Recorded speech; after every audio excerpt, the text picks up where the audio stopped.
Alright guys, I've got my finished wool spun up into some nice yarn, so it's time to talk about the knitting. Historically, flat caps were knit both center out from the top of the crown and end of the brim in towards the center. I'm going to be doing center out for two reasons. One, I don't know how many stitches I need to make the cap the size that I want, so if I do a center out I can just measure as I go and figure out how much I need.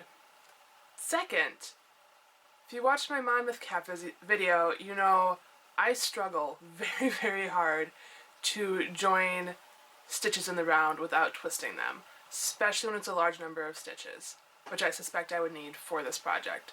So I'm going to save myself a whole lot of hassle and a whole lot of starting over and over by just going center out, because that's easier. It's just going to be easier for me, so that's what we're going to do. So the bigger pattern in question is how to knit a circle. There's a couple different methods, but I'm going to discount one of them, the pie method, because I'm fairly confident that that is a recent invention, although it is very cool if you want to do some like modern circle shawls. Looks awesome. I was taught that you need to add 4 stitches around and that will get you a flat circle up to a very large circle before it stops working. Now there's 2 ways to do that. You can add 4 stitches every round, or you can add 8 stitches every other round and have every other round be a plain knit.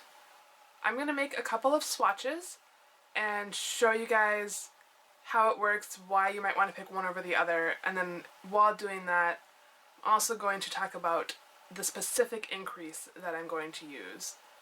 The options being yarn over, make one, or knit front and back. So you guys can see on this swatch, this is a adding 4 stitches every row swatch, and I used a yarn over. I can make it a circle through blocking if I wanted to and if I tried hard, but it is a square. On this swatch I stacked the increases to show what that looks like.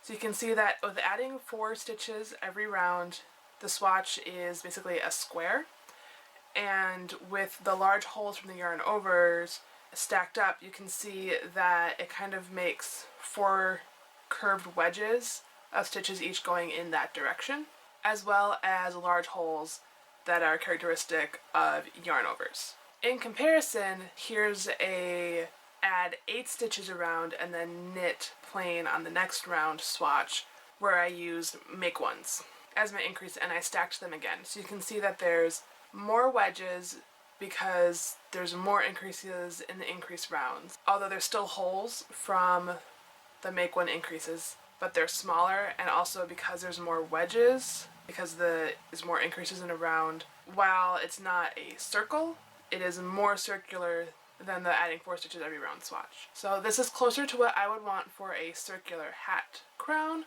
However, I don't really want holes in the top of my cap that's supposed to be, you know, like warm and waterproof, and it's going to be fulled and felted.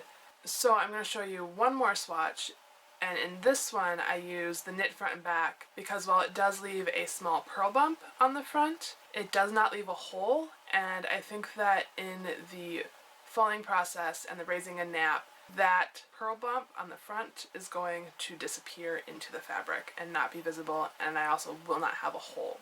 Now in this swatch I also randomly distributed the increases so they're not all stacked up. In my increase rounds I did 2 increases on each needle, kind of dividing each needle in half so that they're like evenly distributed but not stacked up. And this swatch shows the closest to what I think I want for this cap. This is what I'm going to do to make the crown of this cap, and then I am using Knitting in Early Modern Europe's cap data again because I love their data. Their data shows, of the 68 caps they have, the most common crown diameter for Tudor flat caps that they have is 10 inches. On the historical caps there doesn't seem to be, with just my quick glance through the data, a correlation between head size equaling this size of crown, although larger head sizes did have larger crown diameters.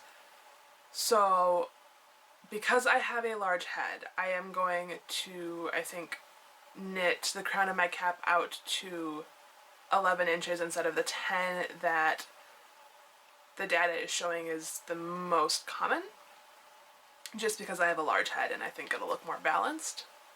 So I am going to go grab my size 3 needles because I think that's going to give me a good gauge for the yarn that I spun, and do a circular cast on, do 8 knit front and back increases every other round, knit my brim all the way out to 11 inches, and then I will check back in next week to talk about the brim, and if you're interested in how I spun or prepared the wool, click here or here and watch those videos.